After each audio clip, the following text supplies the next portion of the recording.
Bismillahirrahmanirrahim. Assalamualaikum warahmatullahi wabarakatuh. Selamat pagi, teman-teman sekalian, rekan-rekan sekalian. Baik, kita akan lanjutkan materi elektronika instrumentasi kendali atau instrumentasi elektronika kendali pada minggu perkuliahan ketiga hari ini. Kemarin kita sudah membahas tentang datasheet, kemudian juga pengantar, elektronika instrumentasi, dan kendali. Kemudian hari ini kita akan belajar tentang yang namanya diagram blok sistem kendali di sini. Sebentar, kita berikan caption dulu. Diagram blok sistem kendali. Oke, tentu saja teman-teman sekalian sudah mengenal yang namanya diagram blok sistem kendali di mata kuliah dasar sistem kendali. Oke, kita akan pelajari lebih lanjut tentang penerapan dari diagram blok sistem kendali sendiri di sini. Oke, silahkan teman-teman kalau perlu dicatat, silahkan dicatat informasinya atau mau didengarkan terlebih dahulu juga bisa. Oke, kita akan belajar diagram blok sistem kendali. Oke, pada perkuliahan dasar sistem kendali atau DSK, teman-teman sekalian sudah sudah belajar tentang yang namanya jenis sistem kendali. Umumnya terbagi atas dua, yaitu sistem kendali kalang terbuka dan sistem kendali kalang tertutup di sini. Kita detailkan di sini. Ada dua ya, kalang terbuka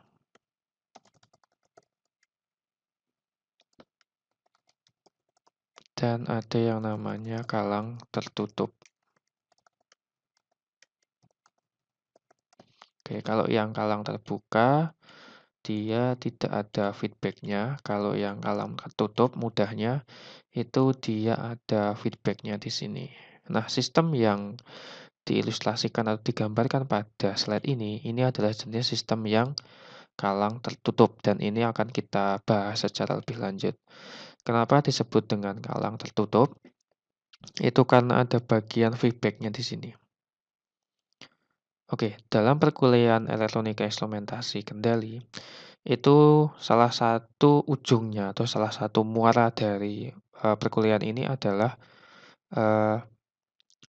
membuat yang namanya diagram blok sistem kendali atau berhubungan dengan yang namanya sistem kendali. Contohnya adalah sistem otomatis atau otomatisasi suatu sistem yang masih menggunakan metode konvensional. Contoh yang paling kelihatan adalah sebuah robot. Nah, sebuah robot itu dia memiliki pengendali. Nah, pengendali pada suatu robot itu kurang lebihnya dapat digambarkan dengan menggunakan yang namanya diagram blok sistem kendali. Baik itu sistem keseimbangannya, kemudian cara berjalannya, itu kita bisa gambarkan dalam bentuk suatu diagram blok sistem kendali. Termasuk jenis pengendali yang paling sederhana, yang hanya menggunakan logika if-else, itu juga bisa kita gambarkan dalam bentuk diagram blok sistem kendali, agar lebih mudah untuk memahami, kemudian juga lebih mudah untuk implementasi, dan lebih mudah untuk dimengerti seperti itu. Oke, dalam bidang kendali, itu berhubungan dengan yang namanya pengendali di sini. Nah, untuk jenis pengendalinya ini ada banyak. Tadi saya sudah sebutkan yang paling sederhana, itu ada pengendali dua posisi. Nah, contoh dari pengendali dua posisi ini itu adalah pengendali on-off. Pengendali on-off. Jadi kalau nilainya berapa, dia ada di posisi on. Kemudian kalau nilainya sekian, dia berada di posisi off. Itu adalah jenis pengendali dua posisi atau pengendali on-off. Nah, biasanya pengendali jenis ini itu dia menggunakan yang namanya if-else. Itu adalah tingkatan pengendali yang paling bawah menggunakan if else di sini. Termasuk misal posisinya ada 3, mungkin ada 1 atau on 1, kemudian off, kemudian on 2. Nah, itu juga dinamakan dengan pengendali 3 posisi. Yang digunakan adalah if else. Jadi if else itu adalah jenis pengendali yang paling sederhana, paling mudah diterapkan. Jadi misal ketemu sesuatu dia harus belok kanan, belok kiri, atau lurus. Nah, itu dinamakan dengan pengendali if else di sini. Jadi hanya berdasarkan pada logika, seperti itu. Oke, tingkatan yang selanjutnya ada yang namanya pengendali PID, kemudian ada fuzzy, kemudian ada state feedback, lalu jenis pengendali advance yang lain, contohnya ada sliding mode control. Jadi ada banyak sekali jenis pengendali ya yang bisa dipelajari. Nah, biasanya si pengendali ini itu berada di dalam suatu komponen yang namanya adalah microcontroller di sini.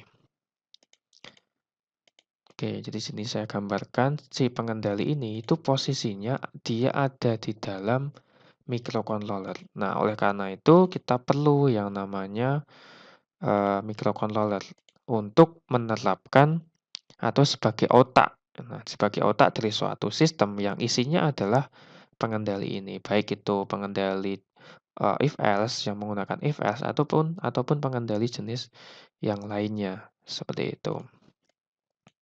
Oke.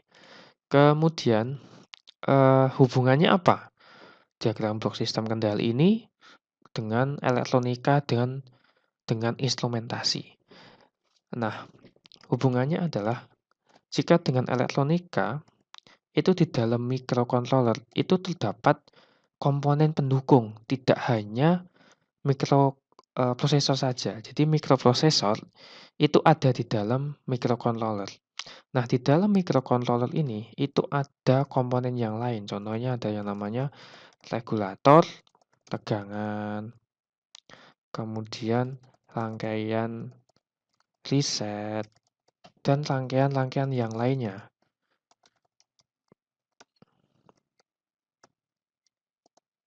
Oke, kita perjelas dulu sini. Oke, ada rangkaian microcontroller. Pada rangkaian microcontroller ini terdapat regulator tegangan, contoh 12 menjadi 5, atau 5 menjadi 3,3. Di situ juga ada rangkaian reset. Kemudian ada clock, kemudian komponen yang lainnya, contohnya ada pin, input-output, kemudian ada pull-up, dan rangkaian-rangkaian pendukung yang lainnya, ada konverter. Kemudian untuk bisa menyambungkan sebuah mikro dengan USB dari sebuah komputer atau laptop, dia butuh yang namanya downloader di situ istilahnya. Downloader yaitu menghubungkan antara mikroprosesor dengan komputer sehingga kita bisa mengirim program dari komputer ke mikroprosesor. Nah, dalam berjalan mikroprosesor itu dia butuh yang namanya rangkaian pendukung di sini. Utamanya adalah rangkaian regulator tegangan untuk memberikan satu daya, menurunkan daya, seperti itu, power supply. Kemudian ada rangkaian reset untuk tombol reset untuk mengembalikan ke posisi awal. Kemudian ada clock atau frekuensi.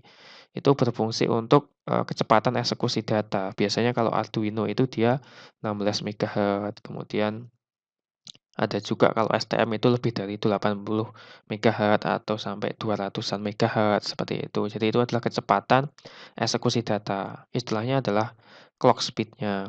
Kemudian juga ada rangkaian pin input output, kemudian ada pull up-nya, resistor pull up untuk memberikan nilai awal, dan juga converter yang berfungsi untuk menjembatani antara USB atau laptop itu dengan mikroprosesor seperti itu. Jadi itu pendukung. Nah, pendukung itu dibangun dengan menggunakan komponen elektronika seperti itu.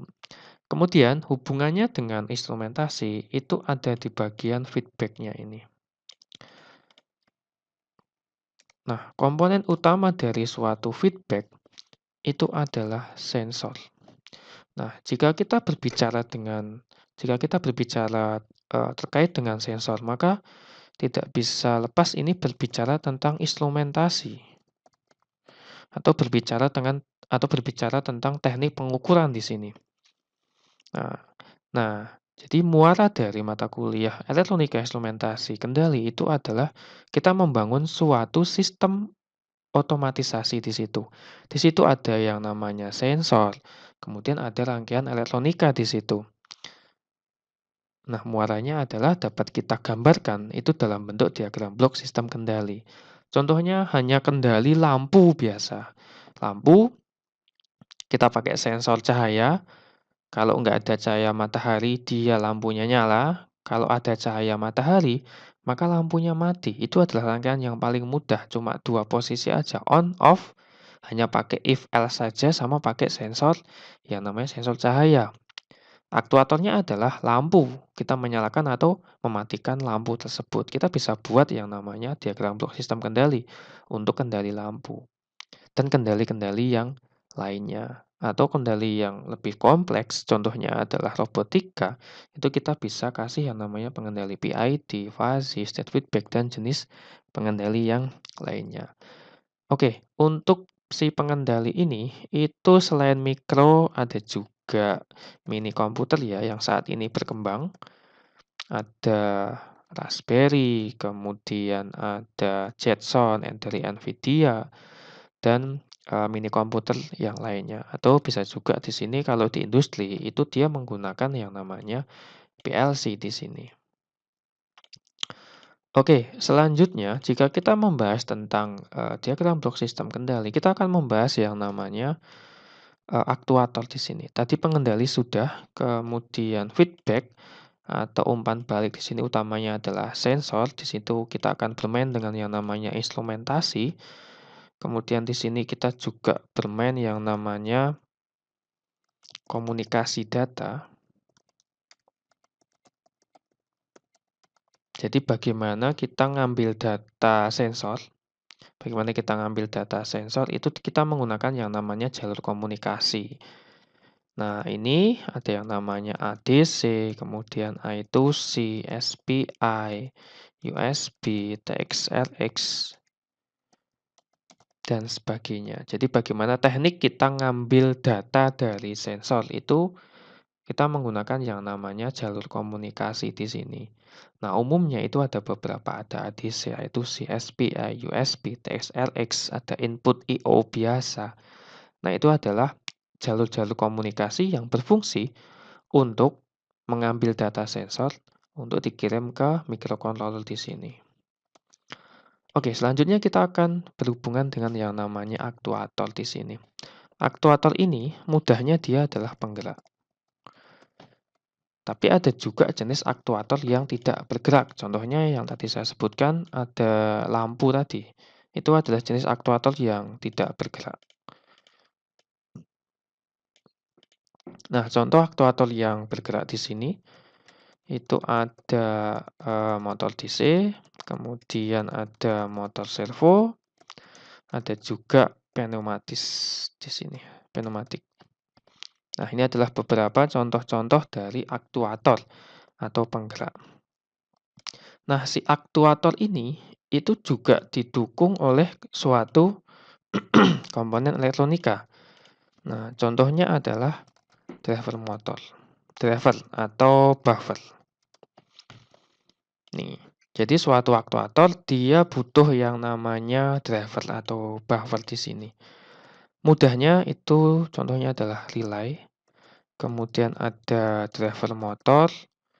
Driver motor ini contohnya ada L298, kemudian tipe MOSFET, dan sebagainya di sini. Itu adalah jenis dari driver atau jenis dari suatu buffer. Kalau kita pakai lampu hanya on off biasa, itu kita bisa pakai relay di situ, hanya mati hidup, hanya mengendalikan dia itu putus atau nyambung, kita bisa pakai yang namanya relay. Tapi kalau kita butuh suatu komponen yang bisa mengatur tingkat keredupan dari lampu, jadi seberapa terangnya, seberapa redupnya, kita nggak bisa pakai relay. Bisa pakai relay, tapi nanti relaynya akan mudah rusak karena dia akan switching atau berpindah on off secara cepat sekali.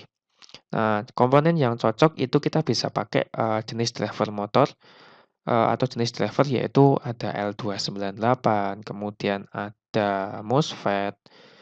eh, Contoh komponen yang lain, kalau yang arusnya kecil kita bisa pakai L293D.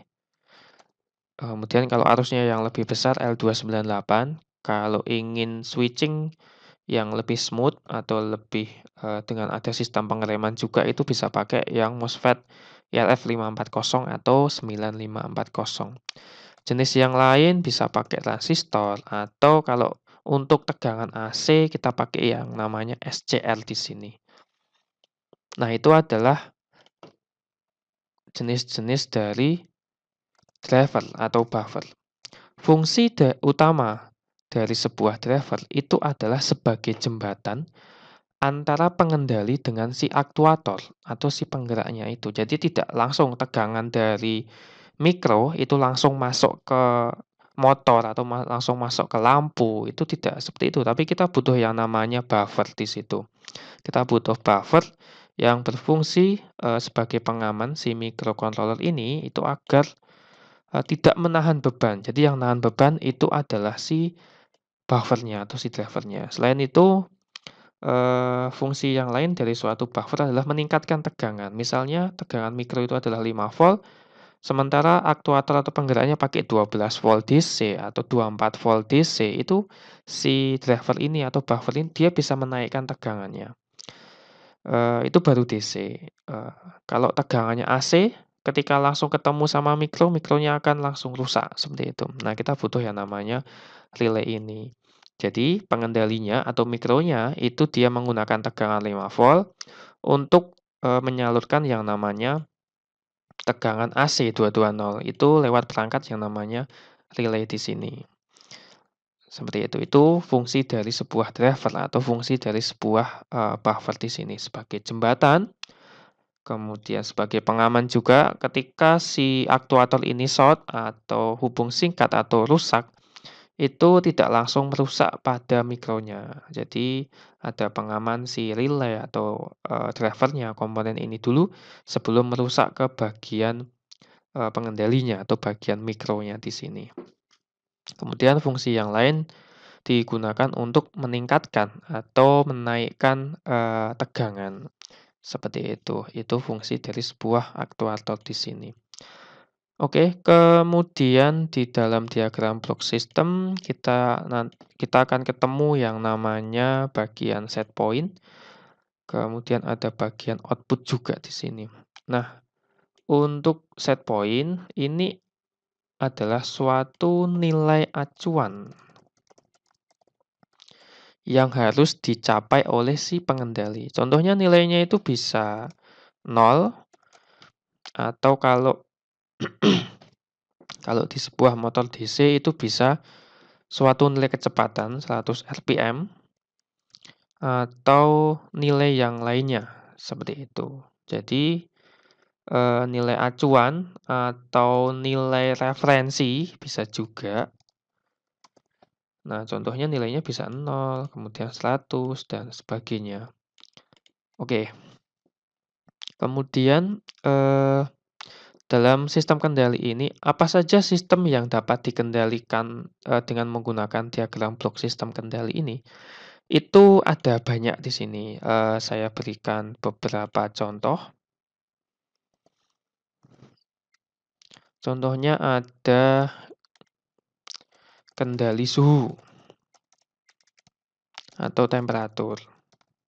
Nah, ini contoh yang pertama. Nah, ketika kita ingin mengendalikan suhu suatu ruangan atau suatu inkubator, maka kita perlu yang namanya sensor suhu di situ. Jadi bagian feedbacknya itu adalah sensor suhu, bisa LM35, kemudian ada DHT11, DHT22, suhu dan kelembapan bisa juga. Kemudian ada sensor DS18, belakangnya saya lupa, bisa kelembapan. Kemudian, nah outputnya itu bisa suhu di sini.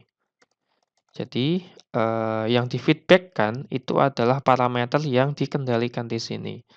Nah, kalau dia itu kendali suhu atau temperatur, maka output-nya adalah nilai suhunya.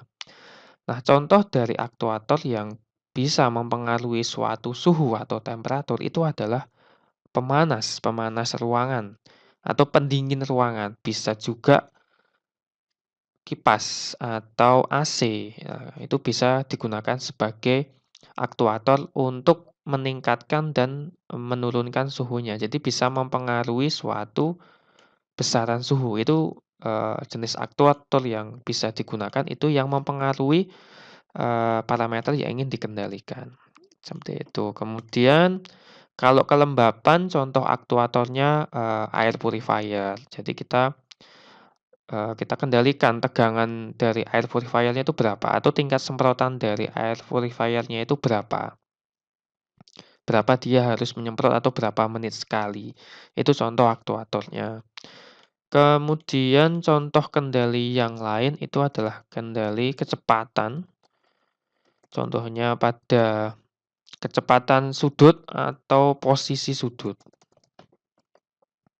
Kalau kecepatan sudut contohnya ada pada motor DC. Kalau posisi sudut itu contohnya ada motor servo.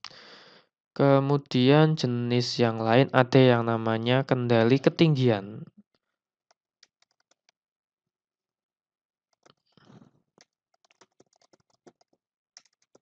Nah, biasanya kalau kendali ketinggian ini itu untuk mengendalikan ketinggian permukaan air atau permukaan suatu zat dalam suatu tangki atau tangki di situ. Biasanya itu pada industri kimia.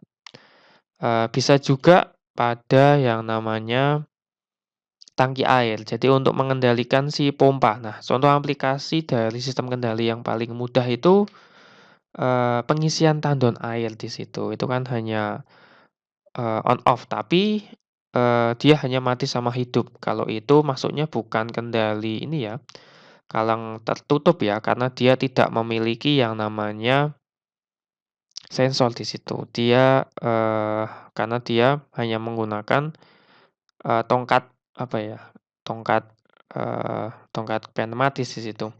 Hanya pakai tongkat biasa, kemudian dia kalau ada dua posisi naik atau turun, jadi dia hanya menekan dan mematikan suatu tombol aja tongkatnya. Di situ tidak ada sensornya karena dia tidak mengukur ketinggian, kemudian juga tidak ada pengendalinya atau mikronya, hanya konvensional biasa. Jadi itu bukan kendali tertutup karena dia tidak ada sensornya seperti itu. Jadi yang termasuk kendali tertutup itu yang ada sensornya seperti itu. Oke, lanjut itu untuk ketinggian. Lalu di sini outputnya adalah ketinggian.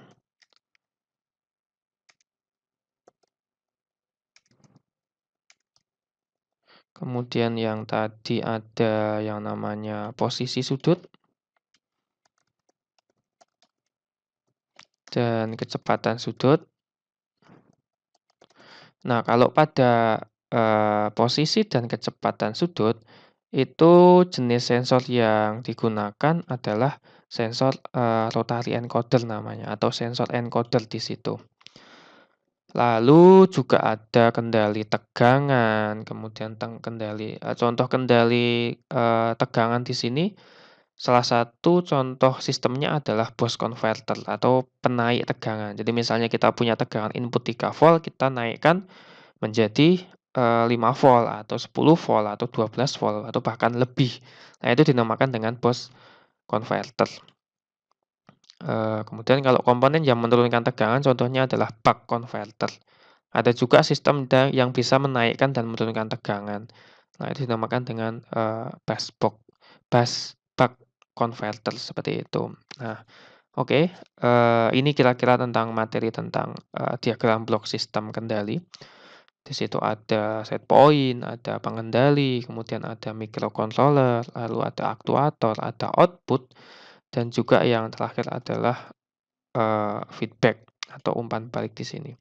Lalu di sini ada sum juga, yang bagian set point nilainya adalah positif, yang bagian feedback dia nilainya adalah negatif. Biasanya, set point dikurangi dengan, feedback-nya atau nilai umpan baliknya, kemudian di sini muncul yang namanya nilai error.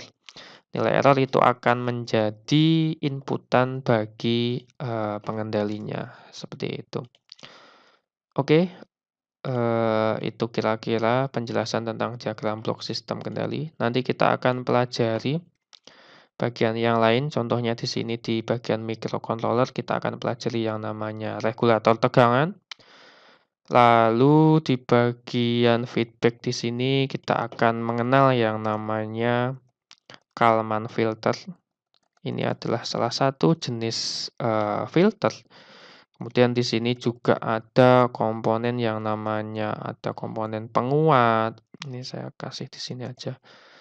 Ada komponen penguat. Jadi misalnya kalau nilai sensornya itu dia kecil, maka kita perlu menaikkan nilai tegangannya menjadi berapa kali lipat. Itu dinamakan dengan penguat.